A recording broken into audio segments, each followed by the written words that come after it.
America's cities improve the lives of those who live in them by offering opportunity, upward mobility, and access to culture and diversity. That is because they're successful at attracting money, talent, and innovation.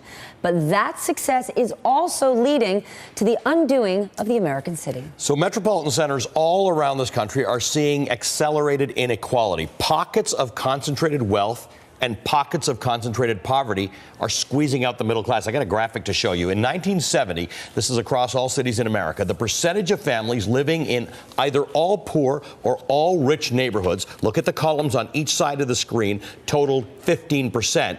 Now look at the middle of the screen. The percentage of families in middle-income neighborhoods, when you add those two together, is 65% almost. Fast forward now, change to 2012, and look at the distribution. Look at the spread. The percentage of families living in all poor or all rich neighborhoods have more than doubled to 34%, the two columns on either side. New world. The percentage of families in the middle-income neighborhoods fell significantly to just 41%. So our cities are getting both richer and poorer on the edges, and they're slimming down in the middle class that are so crucial to cities. And we have to break down why this big problem exists, and we're very lucky today. We've got Richard Florida with us, world-renowned urban studies professor at the University of Toronto, who has studied specifically how cities improve the human condition.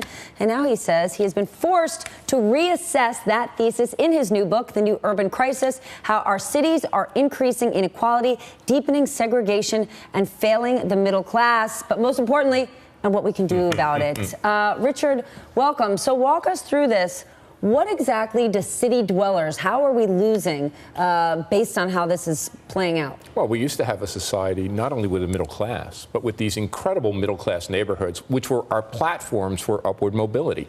I was born in one in Newark, New Jersey, working middle class Italian American neighborhood. My parents moved me to North Arlington, New Jersey, a working class neighborhood, got a scholarship to Rutgers, and off I went. Those neighborhoods are being eviscerated, and as your chart showed, we are splitting into these small enclaves of concentrated wealth in our cities, our renovated cities, in our suburbs, surrounded by these much broader spans of concentrated disadvantage, which trap people. No way out. So that little step ladder of going from one socioeconomic place to the next is sort of disappearing.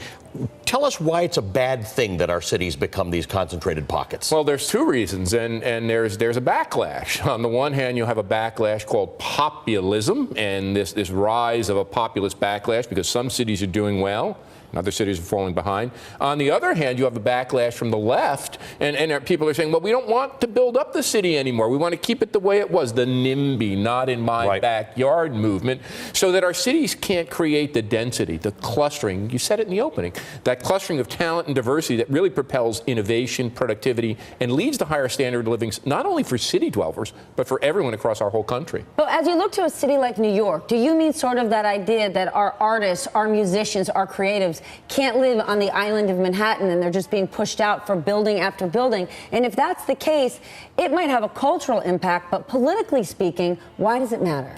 Well, I mean, the creatives are being pushed out. Now, fortunately, New York is a big city, and there's Brooklyn, and there's Queens, and there's the Bronx, and, you know, across the water. They're not cheap. No, nothing's cheap. Right. In a great city. And San Francisco's the same, LA's the same. But the creatives who really not only create the cultural life, but are important to arts, design, fashion, entertainment, leading media, leading edge industries, tech in this city, you know, $9 billion in startups in New York City, second only to San Francisco. As they're driven out, these industries suffer. And I think on the political end, what we get is really this political crisis in America, that people feel like their interests aren't being served, so they lash out. Some move to the right and go for the populism a la Trump. Others go for a kind of populism of the left, and we have this missing middle. So in fact, that graph of what has happened to cities is also a graph of what's happened to us politically in this country. The cities, like political parties, like political moderates, are the breeding ground for people to come together. And Richard, what can be done? Right? You're going to continue to build massive high-rises with rents are going to continue to go apartments up, rather than having cool, chic, open lofts where artists can squat and hang. Well, we got to do three things. We've got to build more. We haven't built enough. Now, New York has built, but more cities I'm like, have Bill, to build I don't know, more. we're pretty built. And we got to build more. We got to increase density. But we've also got to commit to providing affordable housing. And, you know, if you're a professor in New York City, if you're Columbia or at NYU, you get affordable housing provided by your university.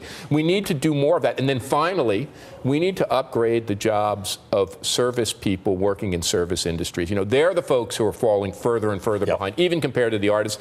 They've got to have a living wage so that they can make ends meet. Amen to that. My kids go to school in New York City. I want their teachers to live here. Yeah. Richard, great conversation. There's a lot more in this amazing book, and it's worth a read. Thank you for joining us here on Velshi and Ruhle. Thank you so much.